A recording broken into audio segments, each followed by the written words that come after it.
Hello and welcome. My name is Dr. Shaun Woodley, and I'd like to thank you so much for stopping by my session today here at Pair Fair. I want to take this time to express my gratitude and appreciation to those that helped to coordinate such a fantastic and wonderful professional development and learning opportunity. Um, I am about all things teach, hustle, inspire. I wear it on my shirt. I express it in what I do. If you engage with me on social media, you will see that plastered everywhere because I really believe in those three words. To teach, it means to unlock the intellectual treasure of our students. The hustle is about how we can't stop and won't stop learning. And the inspire is about how we spread love and light. Because in this work that we do as educators, it can be a bit of a thankless profession sometimes, and we're all we have. So you will see that with everything that I do and with everything that I have done, it is all about how we help to unlock our students' intellectual treasure. We can't stop and won't stop learning as practitioners and how we can continue to spread love and light. So thank you for joining me. And as we begin today's session, I want you to take a look at this first slide.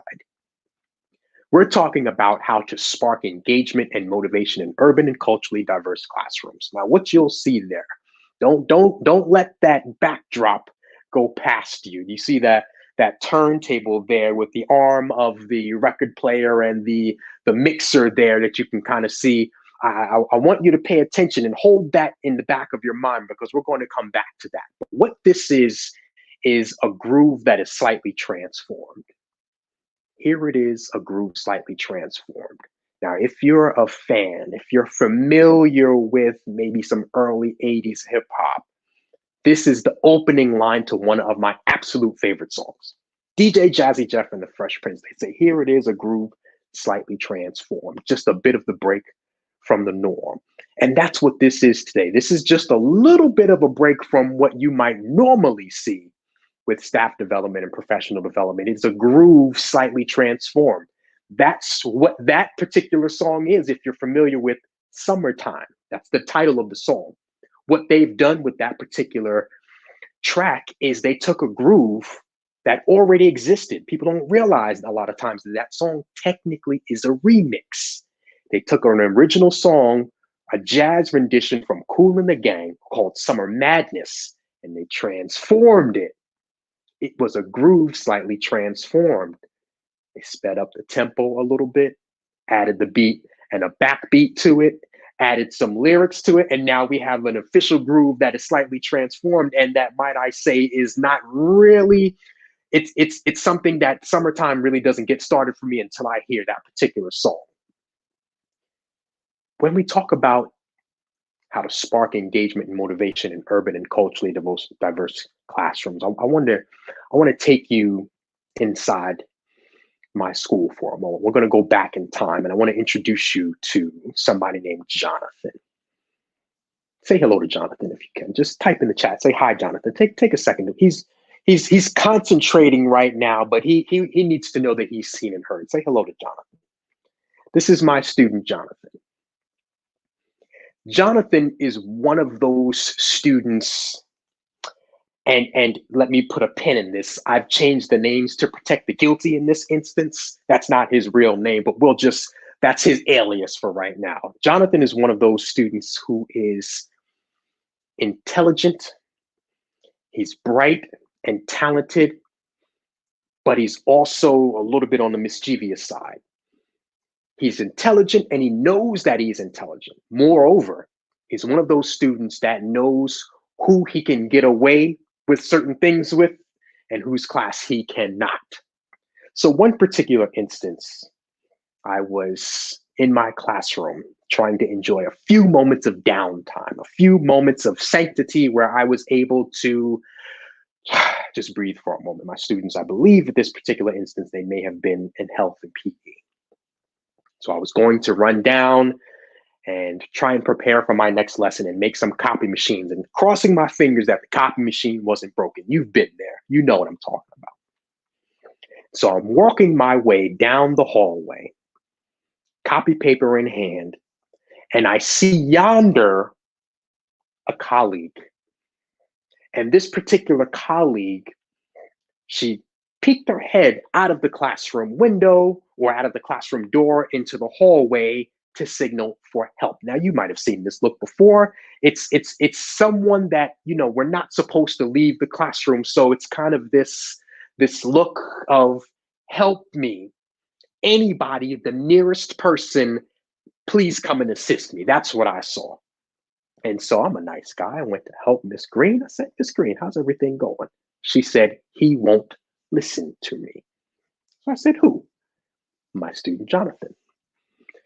Jonathan was displaying some less than desirable behaviors. How so? Well, I step into the threshold and this is what I see. I see Jonathan just in the middle of class acting the fool and poor Miss Green.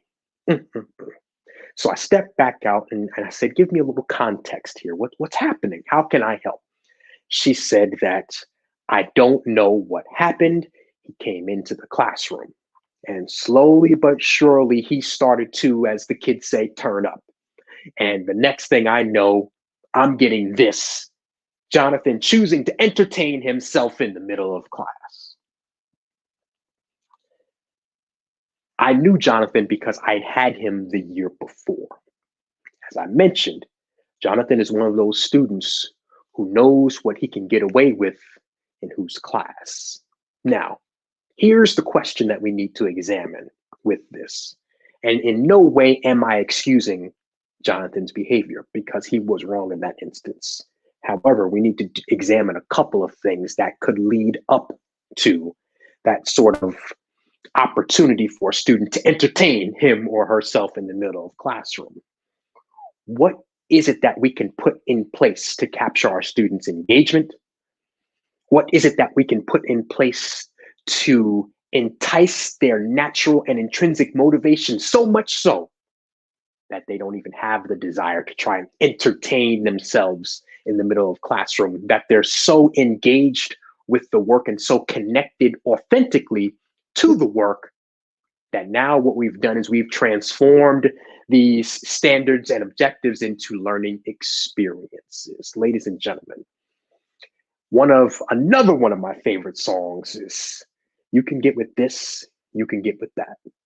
You can get with this and learn to create an engaging learning environment in your classroom that attracts and garners interest, enthusiasm, and motivation in your classroom, or you can get with that.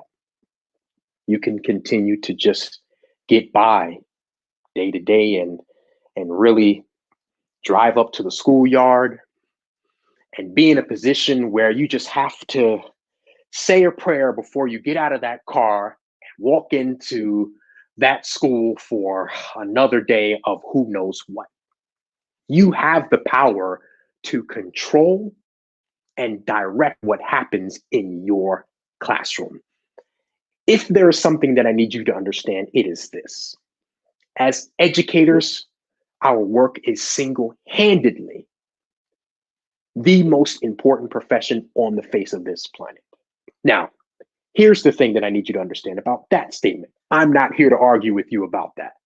What we have to do is important, so much so that we have to be good at what we do. As a matter of fact, let me take that back. What we do is so important, we have to be great at what we do. There is not a single profession, person, thing, or instance that has not been impacted by an educator. Think about that. There is nothing that you can do, see, touch, or experience that has not had its impact from an educator. You are literally that important. You have to be great at what you're doing, even amidst a global pandemic. It is possible, even amidst having to teach a hybrid, half virtual, half face-to-face lesson. It is possible. See, a lot of times I have the opportunity to, whether physically or virtually, step into a lot of schools and classrooms. At the surface, everything appears to be in order. We all went to college, whether you've done your traditional 4 years and maybe gone on to get an advanced degree, or you did some sort of a career switcher opportunity, and now you have the opportunity to pour into the lives of young people. We went to college, we get into the classroom, and we've understood the theories. We understand that the rules have to be in place. And a lot of times they're nice and colorful and using construction paper, and we have posters and things hung up. Some people have couches in their classroom, and there's still a struggle. Why is that? Why is it that after 4 years or more of college preparation to teach, we get into the classroom and we struggle? Let me take a step back, and I want to really help you understand who I am and from where I come. This image that you see on the left, this gentleman, this is Shaun, but this is Shaun in the early years of teaching, after a little bit of growth. See, I was the type of educator that liked to have fun in the classroom as I grew, and that's important. This particular year, Halloween, and I decided to take advantage of the moment and go in full character as an iconic education movie character. Does anybody know who that might be? With a bat in my hand and a blowhorn. If you said Joe Clark, you are correct. I was so excited. I had so much fun running down the hallways screaming, "Chain the doors." I was in full character. You could not get me out. I was having fun. My students saw that I was having fun. But see, here's something else. While teaching in an urban school for 10 years and growing in my profession and practice as an educator, I was simultaneously growing in another profession because I had a side hustle. I was a DJ. And so a lot of times I would drive up to the school with my teacher bag and papers and things in my passenger seat. But in the trunk, I had 2 turntables and a mic. A lot of weeknights or weekends, if you will, Thursday, Friday, and then most weekends on Saturdays and Sundays, I would engage in experiences, whether they were weddings, whether they were bar mitzvahs, it was a club or some sort of social gathering. If it required music, there was a likelihood that I was there. And I enjoyed every minute of it. It was really, really fun. And I began to understand that I was growing in both professions at the same time. I was growing as a teacher, simultaneously growing as a DJ, beginning to understand that there were some connections to what I was doing in both roles, because some common themes began to emerge. Now, you might be saying to yourself, what kind of themes could emerge? How does being a DJ connect with being a teacher? Let me show you something. This particular instance, this is a homecoming party that I had the opportunity to DJ for. This was a long time ago. You can see that I had hair. Don't quite have as much these days, but that's a story for another time. This particular instance, though, this was really, really a unique learning opportunity for me as a DJ, because most times, if you've ever been in a social environment at a club and 9 o'clock, let's just say the doors open from the DJ side, what we call the early show, there's nobody there. 9, 9:30, 10, 10:15, sometimes 10:30, I could be there just literally twiddling my thumbs. And then 10:45, 11 o'clock, when we start to get more of a crowd, now we can get into the show. You might know what I'm talking about. You might not. That's your business. However, this night was different. See, because this was a homecoming event and it was promoted really well. And so there were a lot of people planning to come. This particular venue was a hotel conference center in a ballroom with all of the partitions drawn back. So here's the crazy thing about this. This particular instance, that venue, standing room only, could accommodate 800 people. This particular event, however, sold 1,100 tickets. So to say it was going down is an understatement. These people were ready, and I'm talking about buying new outfits, flying from across the country, buying plane tickets, laying out clothes across the bed like it's the first day of school. Excitement. So much so that at 9 o'clock, when those doors opened, there was no lag. The very first person came in with the music and was absolutely ready to go. That told me everything I needed to know. See, that particular night, those patrons of this event, they anticipated it. That particular night, they talked about it. It was prepared for, and it generated a lot of excitement. My question to you today, however, is what if you can do that in your classroom?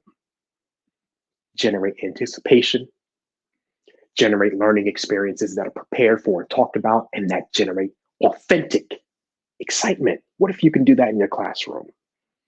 See, in my role as a teacher and as a DJ with 2 turntables and a mic, I was a one-person powerhouse. And my job was to create an engaging next level experience for those patrons, whether at a wedding, whether at a club, a bar mitzvah, retirement party, you name it. My job was to create an experience. And as I mentioned, I began to notice that there were some strong correlations between my objective as a DJ and my objective as a teacher. And I think those 2 professions are a lot more closely related than you may initially realize. Here's how. In both roles, I was a motivator. I was a source of stimulation for you to move in that club and dance, or for you to engage with the learning in that classroom. I was in a one-to-many environment. So I was facilitating an experience for the people at that retirement party, and I was facilitating a learning experience for the students in my classroom. I was an artist. I used my individual and personal creativity to influence that experience at the bar mitzvah, that learning experience for my students. And I was a catalyst because I created an exchange of energy. It wasn't just about hitting play on a playlist. No, it was about timing. It was about playing a particular song when and where to get a certain reaction. It wasn't just about a worksheet. It was about creating curiosity and leveraging that, leveraging your cultural learning style so that now I have your genuine interest in what is being learned. If you've ever been in that experience in a classroom where you're firing on all cylinders because you're giving it to your students and they're giving it back to you, you can see the synapses in their brains just firing off, and it empowers you and invigorates you. And because they're empowered and invigorated, you're empowered and invigorated. They're giving it back to you, you're giving it right back to them. It creates a cycle of energy. Has that ever happened to you? A lot of times educators find themselves having those experiences, but they're few and far in between. Moreover, they're difficult to repeat. What if you can establish a system that allowed you to replicate those experiences in your classroom? See, I want to highlight this set of devices here. Show me in the chat if you've seen this before, these 2 turntables and this particular device in the middle. Anybody know what this device in the middle is called?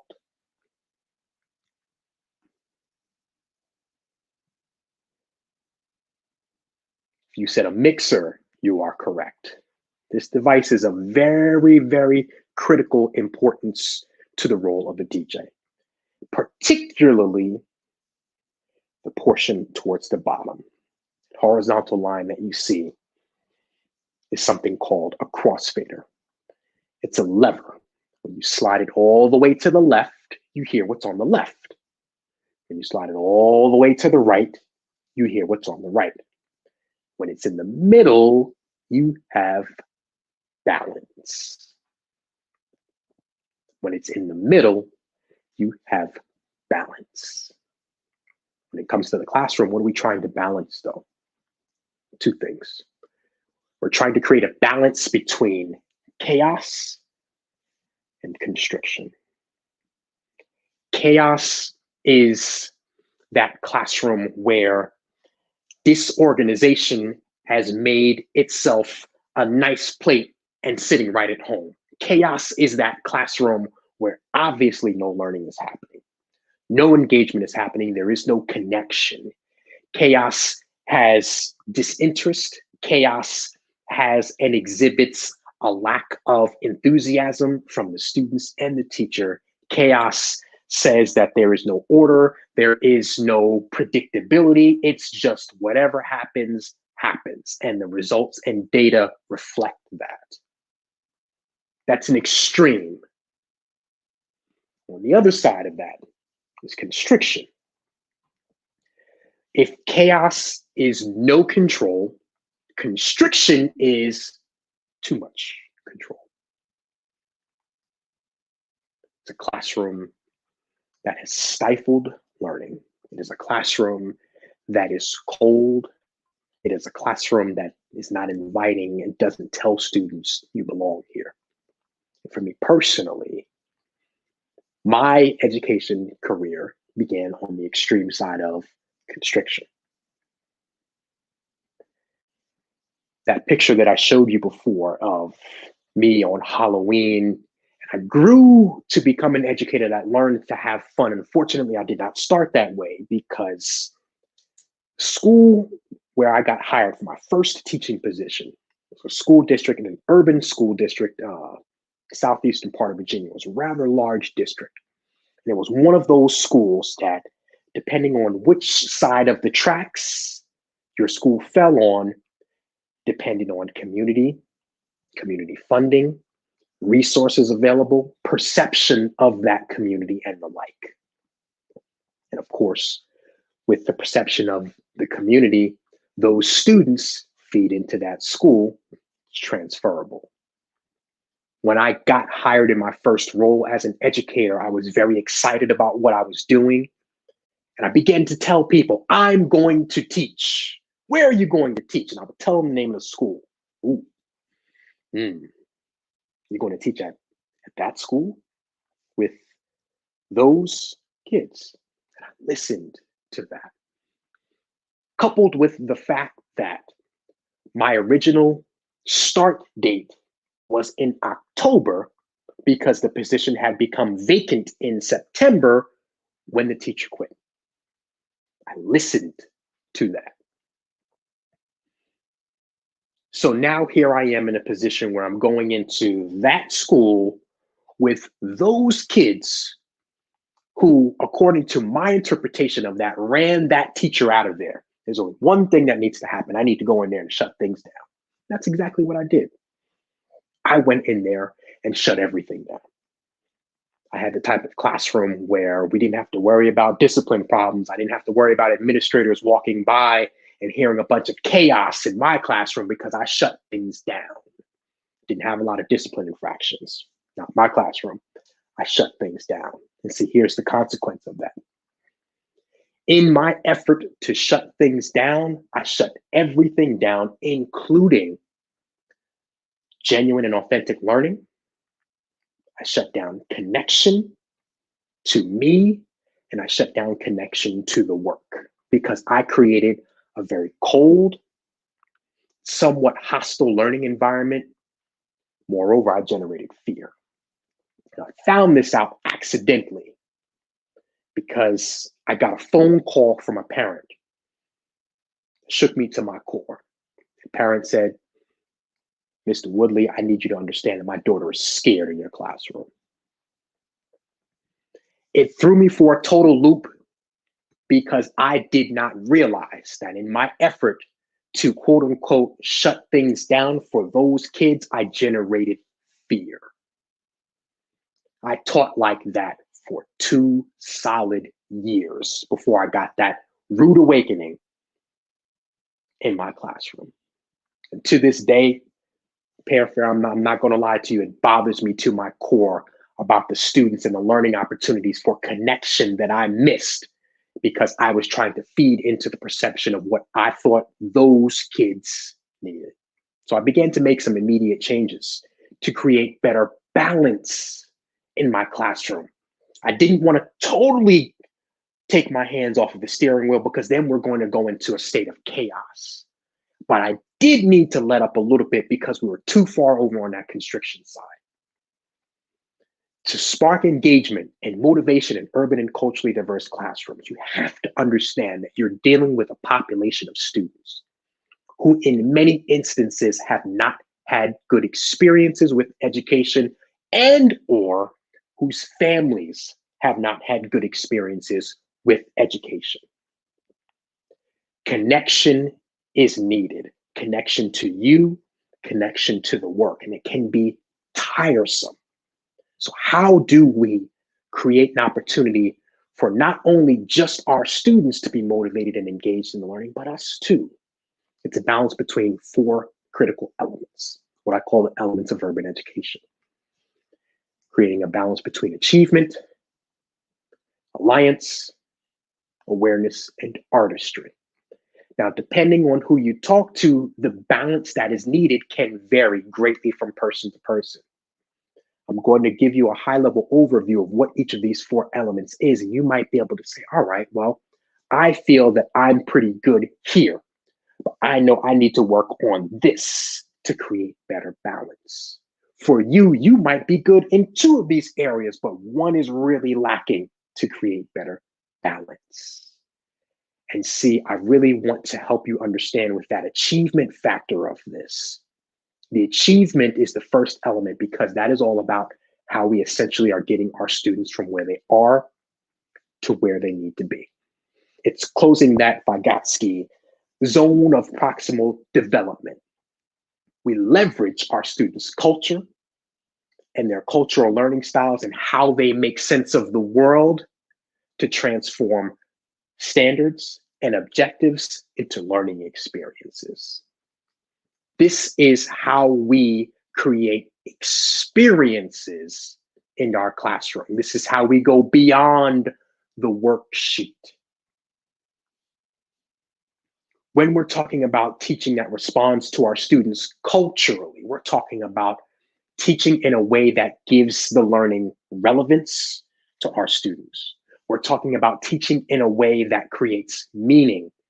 We know that the information is valued by our students culturally, and we leverage that.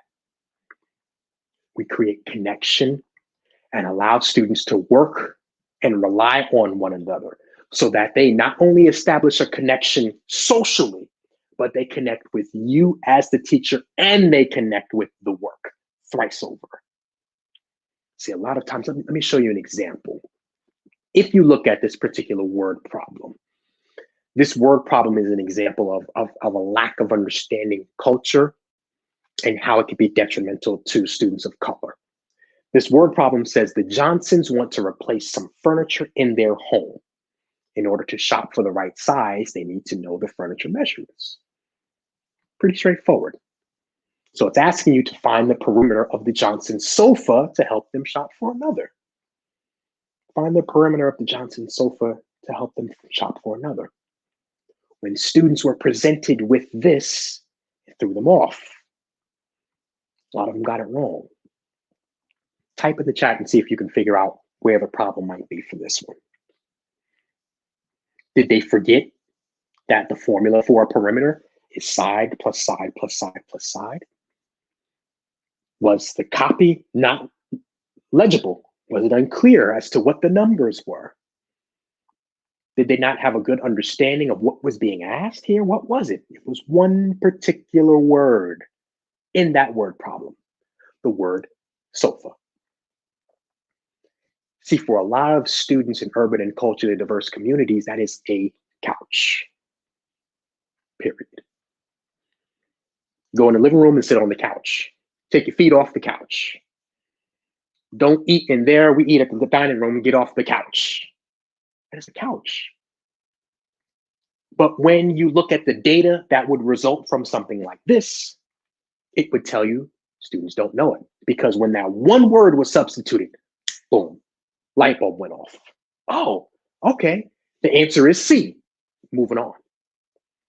We have to be aware of the profound and enormous impact culture has in the classroom as educators. We have to be aware of it. When you're teaching students of color, in urban and culturally diverse communities, a lack of understanding your students' culture is essentially a lack of understanding how to reach the vast majority of the students that you teach. It is critical. We talk about that alliance factor. The alliance is really all about the relationship building side of it. How do we communicate at a fundamental level to our students that you belong here?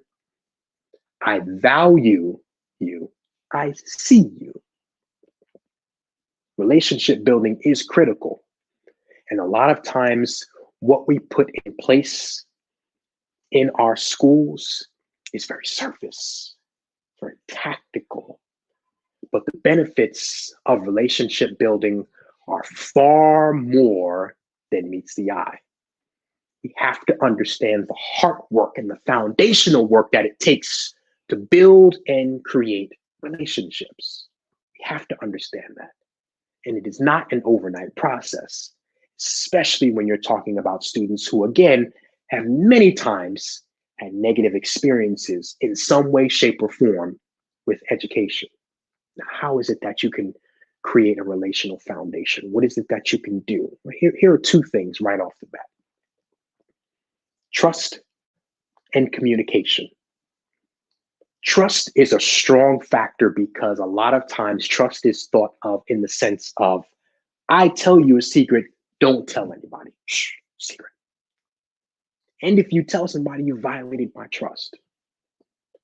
In the classroom, trust has an integrity factor to it as well. Integrity meaning that what I ask of you, my actions align with that. I can't say to you that we have a no cell phone policy in our school and then turn around and use mine and be on Twitter in the middle of class. My actions don't align with what I'm asking of you. My communication has to set the stage for effective connection because there has to be a balance between positive versus negative communication. Psychologically speaking, the impact of that is huge. So much so, it takes 7 positive affirmations, words of encouragement, to be outdone by 1 corrective action. Think about this in terms of our student Jonathan earlier. Jonathan was one of those students, again, he can be difficult. We've had our experiences with our Jonathans. Jonathan walks into the classroom late. I see that you're late again. 7. Jonathan sits down and doesn't have his homework from last night. Oh, so you're unprepared once again. 14. Are you with me? Now Jonathan is choosing to engage in a conversation with his neighbor when he should not be. Didn't I just tell you, stop talking? Come on, get it together. 21. So now you're talking about racking up a deficit in the first 90 seconds of classroom of negative 21. That means it'll take 21 positive affirmations to get back to 0, 22 now to get out of the red. Think about that. In 90 seconds, 3 corrective actions have psychologically put you at a significant imbalance with your communication. We have to understand that it is our responsibility to create a path for our students to connect with you. Because in those instances, we've created that deficit. And now we wonder when you do say something positive, and the student doesn't respond the way that you want in the time that you want, well, it doesn't work. Not realizing we're functioning from a deficit. When we talk about that awareness factor, awareness is big because and a lot of what we do to grow professionally as educators, it often focuses on our pedagogy and how we can make our instruction more culturally responsive and how we can engage and motivate our students, which is excellent. But we have to understand that when we are trying to grow in our field, in our profession as educators, too often the most important part of that equation is left out. Us, you as the educator. We have to talk about developing the entire classroom, including you, and worry about or not be worried about instances that can contribute to high levels of stress and low motivation. Have to understand that we need to focus and take time to become more self-aware, self-reflective, because rarely will you find a situation where your professional development will outperform your personal development. And lastly, we're talking about artistry, the creative side of education. Do not underestimate the power of creativity, artistry. It's really, I define it as the act of influencing something with imagination and creativity. In other words, that lesson is influenced by you, what you do. We have a unique opportunity as educators because we have one of the rare fields where you get to demonstrate creativity on a regular basis. Use that to your advantage. If you're familiar with the phrase of a starving artist, think about it. That is someone who is willing to sacrifice a steady income for the sake of creativity. And here you are with endless opportunities to be able to create on a regular basis. You're given those standard objectives, but how they're taught is up to you. Leverage that. You have a profound and unique opportunity to demonstrate your individual, your personality through those lessons. Take advantage of those opportunities to create genuine and engaging learning experiences for your students. Because again, we're balancing between chaos and constriction. I'll leave you with this. You have two educators that walk into a building. One is there on a job. Somebody that just kind of pulls into the schoolyard and goes through the motions. Look at that excitement. I'm just here. But you have someone else who is there on a mission. You see that focus? Look at that. Look at that focus. When you have two educators, one is on a job, but one is on a mission, the results are going to be drastically different, ladies and gentlemen. Pair Fair, my question to you is, which one are you? Say it one more time. You can get with this. You can create a learning experience and that helps your students of color, your students from urban and culturally diverse populations absolutely thrive under your tutelage in the classroom. Or you can get with that. You can continue to just get by. That's my alarm, so that means that is my time. Thank you all so much for joining me today. My name is Dr. Shaun Woodley, and thank you so much for taking the time to be with me today.